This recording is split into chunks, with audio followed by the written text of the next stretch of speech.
All right. The Arizona Cardinals are not asleep at the wheel. We all thought they were, but they're not. Last night, they made a really, really good move. Dalvin Tomlinson is officially a member of the Arizona Cardinals. And listen, it cost a pretty penny to get him. But here's the thing about the Dalvin Tomlinson thing. I don't want to poo-poo all over it and talk about how, he's not very good or whatever. This doesn't excuse Monty Ossenfort's lack of free agent signings. Dalvin Tomlinson is a good player. He is as solid as they come. As solid as they come. You put him on your defensive line, obviously at nose tackle, and he just takes up space. He's not exactly a sack guy. He's not Aaron Donald. He's not Kenny Clark. He's not one of those elite level interior rushers that just get after the quarterback and make life hell. He's not Jalen Carter. He's not Quinnen Williams. But what he does is take up space.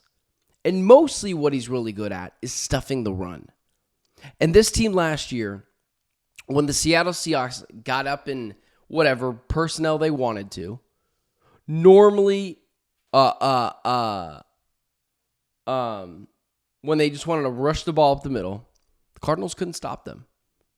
They had no one in the middle that could take up space and stop the opposing team from just running halfback dive on them. This is what the Arizona Cardinals needed to do. Take up space inside that interior line. And anyone that played on this team from last year, I just didn't want to see again. I saw that book. I read it. I watched the movie. It was awful. Getting in a bona fide run stopper in the middle of this defense is exactly what they needed. Because there was too many times last year where it wasn't just the Seahawks, but that's the one where it's so fresh in the brain because that's the game where it feels like it all went wrong. They rushed the ball. The Cardinals could do nothing about it. Nothing. Dalvin Tomlinson doesn't fix all the Arizona Cardinals' problems. And I'm not going to celebrate whatever, right? I'm not going to go insane because Dalvin Tomlinson's on this team. But all I'm saying is, Josh Sweat, Dalvin Tomlinson, now we're talking. Can you allocate a first-round pick to this defensive line? Then you're talking about Darius Robinson, Josh Sweat, Dalvin Tomlinson, a first-round pick. This is what we needed to see. We're not asking for J.J. Watt and Myles Garrett and Micah Parsons all on this defensive line. I'm asking you to trade for one of these elite level talents. Now it looks like there's only potentially two available, Trey Hendrickson, Micah Parsons. But elevate the floor of this defensive line. There are some people, and I do expect the Cardinals to go ahead and sign a veteran cornerback just because there's a lot of youth in that cornerback room, and I don't necessarily think it's a bad idea to continuously add that depth to this team. Go get a veteran cornerback signing that can be literally anything better than what Sean Murphy-Bunting was last year. Garrett Williams is obviously a stud. I like Max Melton. I even kind of like Starling Thomas a bit last year. He wasn't horrendous like he was the year before. But it doesn't matter who you have back there. I mentioned this the other day. It could be the Legion of Boom all over again, or Darrelle Revis on one side and Patrick Peterson on the other. If you have to defend some of the best athletes in the world for 5 seconds every play, you're going to get cooked. And too many times last year, the pocket wasn't collapsing, and teams' quarterbacks had a field day with this pass rush. And the only way that they were getting any sort of pass rush was by artificially making it by Jonathan Gannon. I got to be honest, it was super impressive last year to see Jonathan Gannon get the pressure he did with the talent that he has. Because Baron Browning and Zaven Collins ain't it. So, really good move bringing Dalvin Tomlinson in. And just so we're being fair, I'm not so sure how much credit Monty Ossenfort gets for this. Because up until this signing, I was really thinking about how stupid I was for supporting Monty Ossenfort after doing nothing after day one. And then nearly nothing after day two. Nothing after day two. And nearly nothing after day three. Because as much as I like Dalvin Tomlinson, what I won't do is what I've seen some other people do. I don't think that this saves the Arizona Cardinals team. I'm not even sure if it adds one more win to this team. I will acknowledge that it makes them better, and it makes me excited to know that I'm not going to watch the same abysmal defensive pass rush that I saw last year that was legitimately just watching dudes sit there and pick apart this defense for however long they wanted. And I'm still frustrated by the Roy Lopez departure. It would have been really nice to have a first-round pick, Roy Lopez, Dalvin Tomlinson, and Josh Sweat. But they let him walk out. I am beyond ecstatic that they signed Dalvin Tomlinson. But it's not enough. It is not enough that Dalvin Tomlinson is on this team. And I was very compassionate after day one, getting Josh Sweat and saying, hey, listen, they didn't make a lot of moves. A trade must be in the works.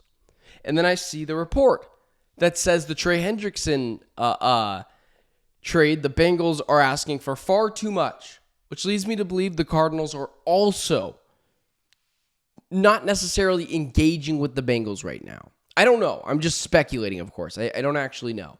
But reading the tea leaves, that's what I see. That Trey Hendrickson, it might be harder for him to get moved or not. So, as much as I like Dalvin Tomlinson, it ain't good enough. It is not good enough. The standard is higher than that here.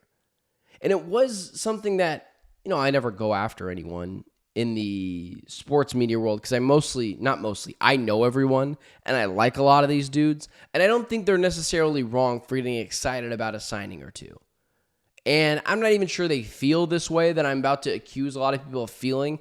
But it was a little frustrating to see this signing and people totally flipping the script on Monty. I'm not there. Monty has to continue to add to this team. I like Dalvin Tomlinson. I like Josh Sweat. But there is still Trey Hendrickson out there.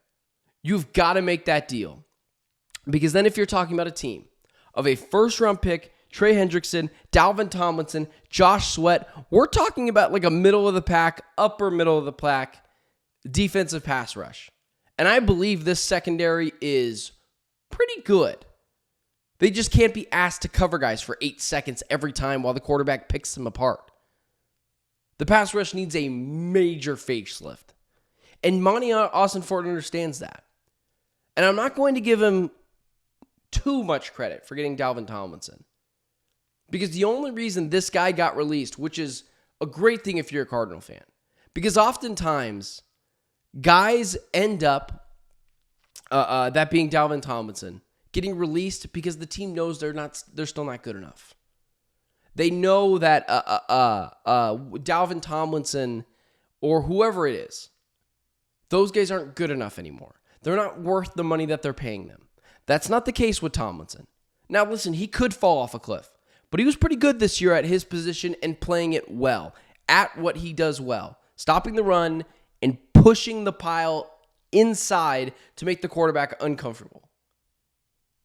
He got let go because they gave Myles Garrett $40 million a year, which is, by the way, one of the grossest contracts I've ever seen someone give a pass rusher who is very good, but holy cow, what are you doing? You are not ready to win right now. So they had to let go of Dalvin Tomlinson. The only credit I'll give Monty is he did go ahead and swoop him right up. But the problem is this. The Minnesota Vikings do not have as much cap space as the Arizona Cardinals. That they have cap space. Clearly, they're not paying the quarterback anything. The Cardinals have significantly more cap space than almost all of the league. And the Vikings are the one being aggressive.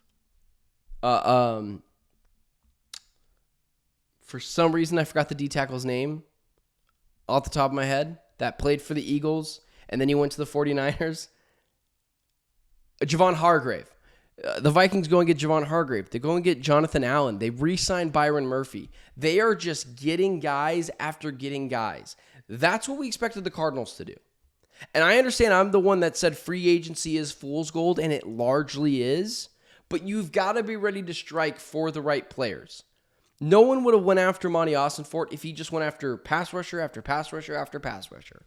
But we all feel a little lied to because there was a lot of things in the media that was saying that this guy was going to spend money on the pass rush. And he didn't. So it's what makes it mildly frustrating, and he has to keep the pedal to the metal. All right.